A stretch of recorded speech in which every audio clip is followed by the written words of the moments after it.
గినడమ ఏమైందో ఏమో మన విహెచ్ తాత షానొద్దుల సంధి కానొస్తలేడు. ఇంతకు మునిపైతే వారానికో 2-3 మాటలన్నా కానొచ్చేటోడు, మా పటాస్ వార్తలకి ఎక్కేటోడు. గినడమ అస్సలు కానొస్తలేడు, ఏడా మాట్లాడతలేడు. తాత ముచ్చట్లు చెప్పక కూడా షానొద్దులయ్యింది. ఏడవైండో పిలువనన్నా పిలుద్దాము. తాత, ఓ విహెచ్ తాత ఏడున్నవే? అగ్గో అన్న, మన విహెచ్ తాత ఏడున్నాడో నువ్వన్న జడ దొరకబట్టే జరట్ల పోయి. ఏడ పోయిండొచ్చునో గీ పెద్ద మనిషి. మా మంజులేమో తాత మీద రంది పెట్టుకున్నట్టే చేస్తున్నది.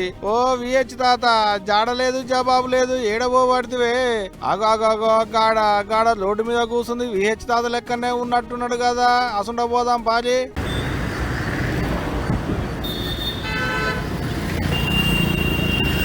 అబ్బల కొడుకు ఇద్దరు సోపతి గంటల నెంబడేసుకొని గిట్లా చెట్టు కింద కూర్చొని ఫోన్ మాట్లాడుతున్నాడు పూల్సత్తుగా.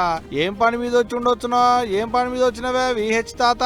ఇప్పుడేమి నేషనల్ హెరాల్డ్ పేరు మీద సోనియా గాంధీని, రాహుల్ గాంధీని జైల్లో పెట్టాలనేది వారి ఆలోచన. అంటే అపోజిషన్ ఉండొద్దు, ఇది కక్ష సాధింపు అంటున్నా. ప్రతి ఒక్కరిని కక్ష సాధింపు కార్యక్రమాలు చేస్తున్నారు. దానికి నిరసనగా మేము కూర్చున్నాం. ఆగో అర్థమైంది కదా, షై పార్టీ పెద్ద లీడర్లు సోనియా గాంధీ వాళ్ళ కొడుకు రాహుల్ గాంధీకి ఈడీ నోటీసులు పంపించిందని దేశంలో ఉన్న షై పార్టీ వాళ్ళంతా ధర్నా కూర్చున్నారు బుజారన్నాడు. అయితే మన తాన బుజారన్నాడు కాదు, బేస్తారన్నాడు కూర్చుందాం, ఇవాళ నాకు వశపడతలేదని చెప్పిండట వాళ్ళ పార్టీ పెబ్బ మహేష్ కుమార్ గౌడ్ అన్న. ఎవరితో నాకేంది, ఎవరు వచ్చినా రాకున్నా నేను పోతా, ఈడీ ఆఫీస్ ముంగట కూర్చుంటా, ధర్నా చేస్తా అన్నట్టే విహెచ్ తాత పొద్దుగాలనే పోయి ధర్నా కూర్చున్నాడు గీ తీరుగా.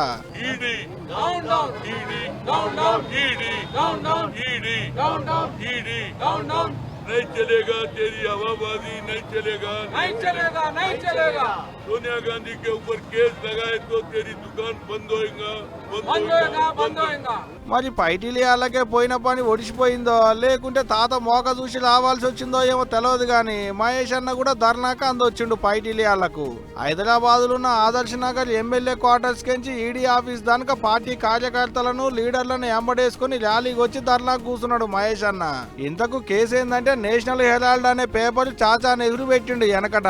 దాని ఆస్తులన్నీ కొట్టేసేందుకే ఉపాయం చేస్తున్నారని ఒక ఆయన తల్లి కొడుకుల మీద కేసు వేస్తే ఎంక్వైరీ నడుస్తుంది. ఇప్పుడు చల్ మా వాళ్ళ మీద గిసొంటి లేనిపోని బుడద చల్తారా అని దేశమంతా రోడ్ల మీదకి వచ్చి ఈడీ ఆఫీసుల ముంగట ధర్నాలు చేస్తున్నారు అన్నట్టు.